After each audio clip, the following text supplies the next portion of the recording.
Hey y'all! So before we get started on the video that I have for you guys today, I want to give you just a little bit of info. Some of you may have already figured it out, but on Saturdays is when I'm going to be posting my videos, hopefully. Right now, once a week is about what I can handle, so that's what I'm going to be trying to do for you guys. And there may be a Saturday or two coming up that there will not be a video because I'm going to be going to visit with Chad, and I'll be gone for a couple of Saturdays.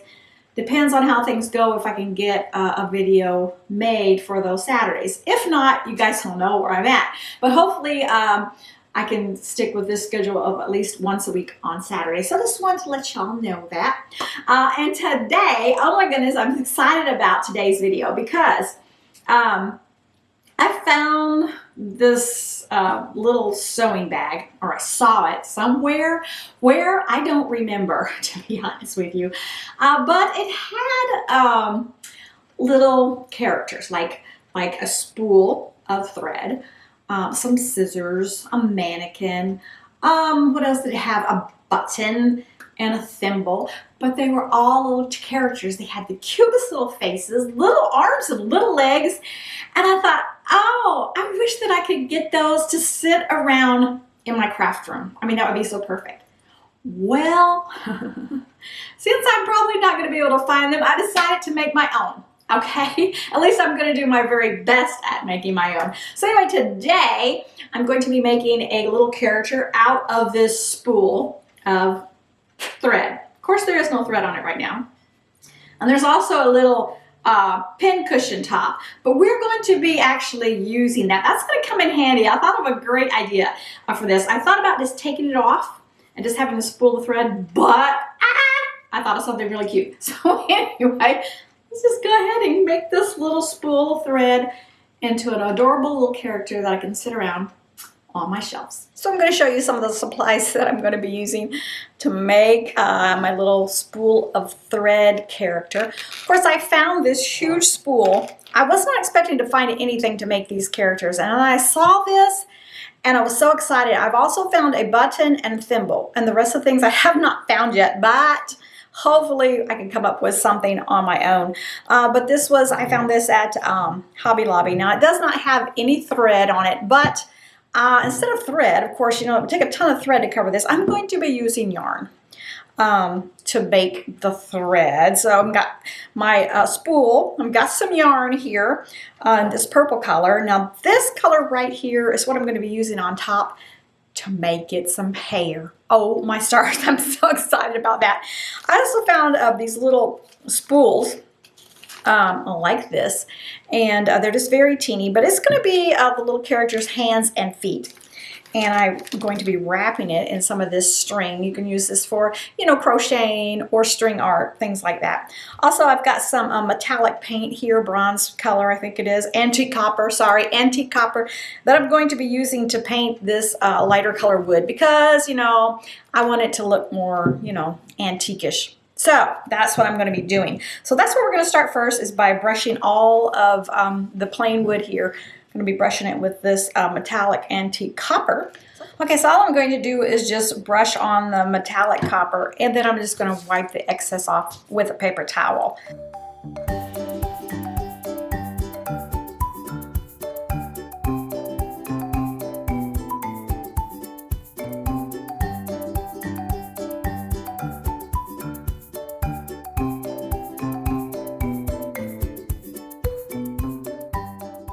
Awesome. Okay, so I'm gonna let that dry just a little bit, and because I don't want to get it all over my yarn. So we'll let this dry a little bit, then we'll go ahead and wrap all the yarn so it will actually look like a spool of thread. So I'm ready to go ahead and wrap this spool with some thread, but in my case, I'm going to be using yarn because can you imagine me wrapping thread around this big spool? Anyway, I've chosen this purple color because it kind of goes, you know, with my room a little bit. Now, I have pre-drilled holes in here because this is where his little arms are going to come out. So as I'm wrapping this yarn around, I kind of want to remember where those little holes are.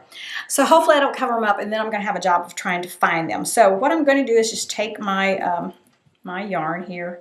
Let me see if I can start it like this, and just wrap it around my spool, and I'm thinking once, but it may take twice. I'm not really sure because I've never done this before, so I'm kind of experimenting on you guys.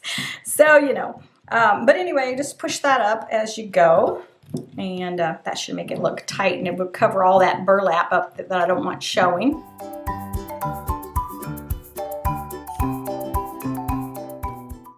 Okay, so I'm getting right to where my little armholes are going to be, and I'm going to put a little toothpick in there just to keep that place marked. Okay, that's one time around, but I'm going to go for round number 2. Okay, I am so happy that I went around the second time. I think that it looks so much better because on the first round you can still kind of see the little burlap underneath. So I'm so glad I went around the second time. So let me go ahead and cut this off a little bit here. And I'm going to actually, you know how when you have a spool thread and it has the starter piece kind of tucked up under the little sticky paper? I'm going to put my little starter piece right up under this little puff ball here that's eventually going to be our hair. You're not going to see this either because I'm going to cover it up. I already love it. Of course, what I see in my mind's eye, I'm really hoping that that's what this little guy turns out like because it's really cute in my mind's eye. So anyway, let's go ahead and start with the hair. This is going to be so much fun. So I took some yarn that matches, you know, kind of my purple, except this has a lot of different colors in it. So I'm just going to get a needle that's kind of got a bigger eye on it so that I can get this thread through it. So now we've got our needle threaded, and I won't have to thread that each time because I'll be cutting it off from the end. All I'm going to do is this topping is kind of like a little cross stitch. If any of you cross stitch, it's just little squares all over it. So I'm just going to be going in with my needle in one square and out another one, and then pull my thread through, and then we'll just cut it off to give it a little short spiky hairdo. Kind of like my hair, you know, all spiked up. Well, it is when it's shorter, but anyway. And we're just going to have a little hair, and we're just going to put it all over, and it's just going to stick up. So cute. So as you can see, this is going to take me quite some time. So like I said before, I'm not going to, you know, put you through that torture of watching this whole thing. So I'm going to do a couple here, and then I'll just turn the camera off and do the rest, and then you can see it when it's all done.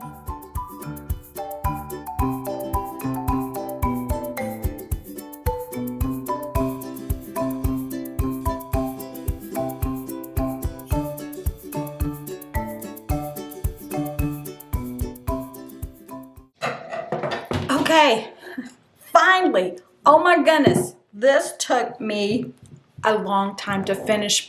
Oh my goodness, isn't that so cute? Now I just got to do a little trim work because, you know, I have pieces that are longer than others, so I'm going to trim those up.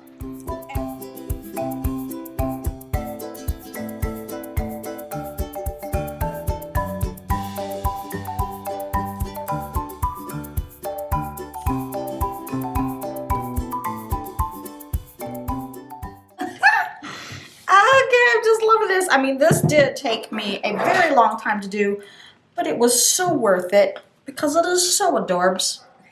So the next thing I'm going to do is work on its face, and I'm going to use some, let's see, I'm going to use some puffy paint actually to make its face. I'm going to use purple, and I might use a little bit of pink for the cheeks, but I'm just going to draw out what I want on this piece of paper here, this piece of wax paper, and I will, here I'm making the eyebrows, right?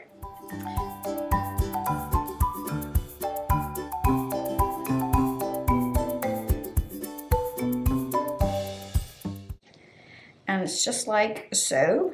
This stuff, I love this stuff. And it's just so easy to work with. There's so many things that you can use this on.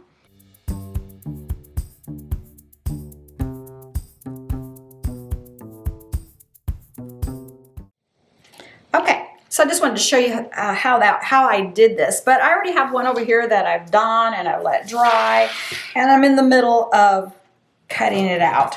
So got the little eyes cut out already. Gotta cut out the eyebrows and also the little mouth.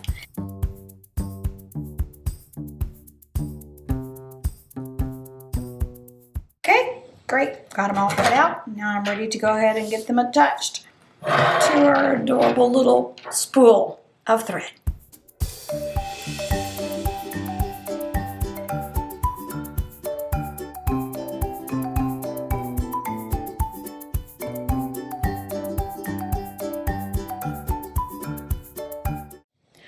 Okay, so the next thing I'm going to do is add the puff paint. I'm going to put some white puff paint here and some white puff paint in the mouth, and then we'll let that dry for a little while, and I'll show you how I'm going to make the little arms and legs. So anyway, let me get this puff paint in here.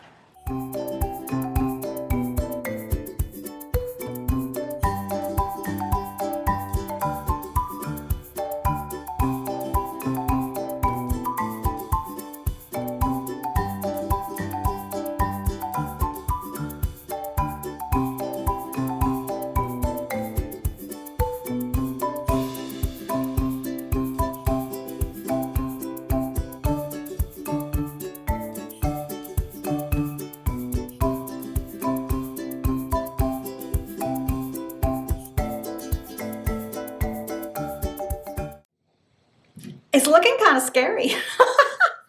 So I know you guys are probably thinking I'm crazy. Like, what are you doing? I thought you finished the face. Well, that mouth, I just couldn't handle it, okay? It was just kind of spooky looking. It was kind of, I don't know, I just wasn't happy with it. So I did change this little mouth because I really just wanted a happy little spool of thread. Not that clown look that I had going on earlier. So I'm much happier with this mouth. And I know some of you are probably saying, oh, Lady, no, the other one was cuter, but y'all don't have to look at this thing every day. I do. So I did change this mouth.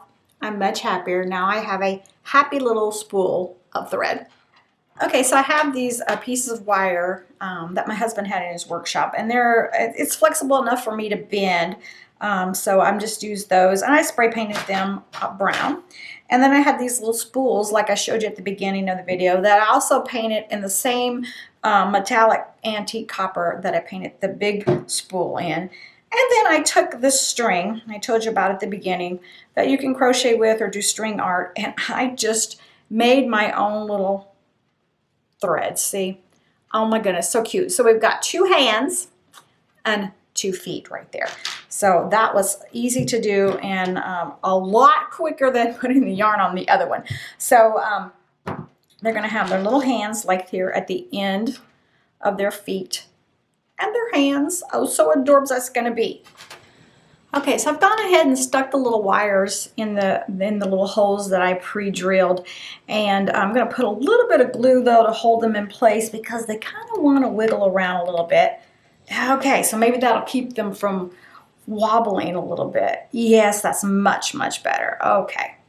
All right, now I'm just going to take the little spools that I told you about, and I'm going to glue them onto the ends for his little hands. I mean, isn't that so cute? Okay, let me get those all glued in place. I'm just going to stick a little glue right down in the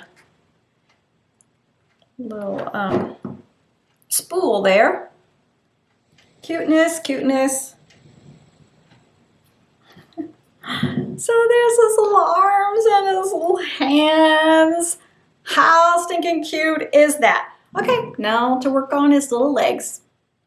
Okay, so I've pushed in the little wires on his leg, and it's really snug, so I don't have to glue that in place. I'm just going to bend them a little bit so it looks like his little legs are dangling, because I'm going to like sit him on my shelf, so I want these to hang over the shelf. Okay. Oh my goodness, I'm just loving him. All right, let's go ahead and put his little feet on, and he will be all done. Oh, it's finally coming to life here. Okay, awesome. There he is. Isn't he so cute? I can't wait to set him on the shelf, which I'm going to do right now so that you can see what he looks like sitting on my craft room shelf. Okay, y'all, so there he is. He's also adorable sitting there on my craft room shelf. He looks so cute. He makes makes me smile. So anyway, I would like to give this little guy a name, but I couldn't think of one. So I thought I'd let you guys help me. So in the comments below, if you will just leave an idea for a name for this little guy. And I put all those ideas in a basket, then I'll draw a name, and that's what this little guy's name is gonna be. Yeah. And in my next video, I'll let you guys know which name was drawn and who submitted it. So anyway, I appreciate y'all watching. I'll see you again next time. Bye now.